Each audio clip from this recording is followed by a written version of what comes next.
ইরানের কাছে আছে এমন বিধ্বংসী সব অস্ত্র যা শত্রুদের ধারণার বাইরে, এমনটাই জানিয়েছেন ইরানের এক শীর্ষ কমান্ডার। ইরানকে কেন্দ্র করে চলমান তীব্র পারমাণবিক ধোঁয়াশার মাঝে দেশটির শীর্ষ কমান্ডারের এমন বক্তব্য উত্তেজনার পারদ বাড়িয়েছে পুরো পশ্চিমা বলয়ে।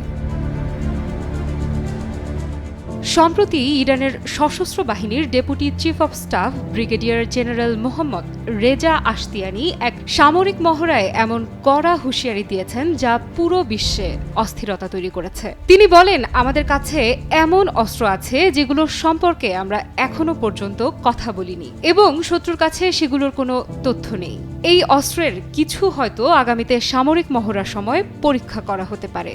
তবে কি ইরানের গোপন পারমাণবিক অস্ত্র সম্পূর্ণ প্রস্তুত? এমনটাই ইঙ্গিত করলেন দেশটির এই শীর্ষ কমান্ডার। ইরানের এমন আত্মবিশ্বাসী ও সাহসী বক্তব্য ইসরায়েল ও মার্কিনদের উদ্বেগ বাড়িয়েই চলেছে। শোনা যাচ্ছে বিদায়ী মার্কিন প্রেসিডেন্ট জো বাইডেন শেষ বেলায় ইরানকে দেখে নেবে।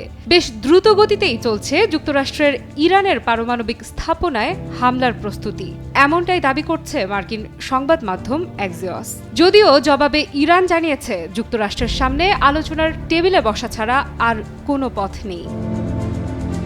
নানা রকম সামরিক মহড়া এবং নিত্য নতুন আধুনিক ক্ষেপণাস্ত্রের প্রয়োগে সগৌরবে নিজেদের শক্তিশালী অস্তিত্বের জানান দিচ্ছে ইরান। দেশটি নিজেদের বিমান প্রতিরক্ষা ব্যবস্থা আরও উন্নত করতে আয়োজন করেছে নতুন মহড়ার। চলমান মহড়ার লক্ষ্য সম্ভাব্য শত্রুর আক্রমণের বিরুদ্ধে ইরানের বিমান প্রতিরক্ষা ব্যবস্থার অপারেশনাল কার্যকারিতা এবং যুদ্ধ প্রস্তুতি ঝালাই করা। 250-টিরও বেশি ডিজাইন অপশন নিয়ে ওয়ালটন স্মার্ট ফ্রিজ, বোঝে আপনার প্রয়োজন।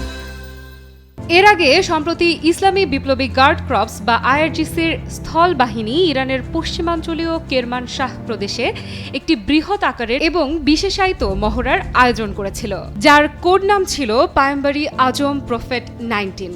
এসব মহড়ার মাধ্যমে ইরান আকাশ, নদী ও স্থল প্রতিটা ক্ষেত্রেই নিজেদের অপ্রতিরোধ করে তুলছে।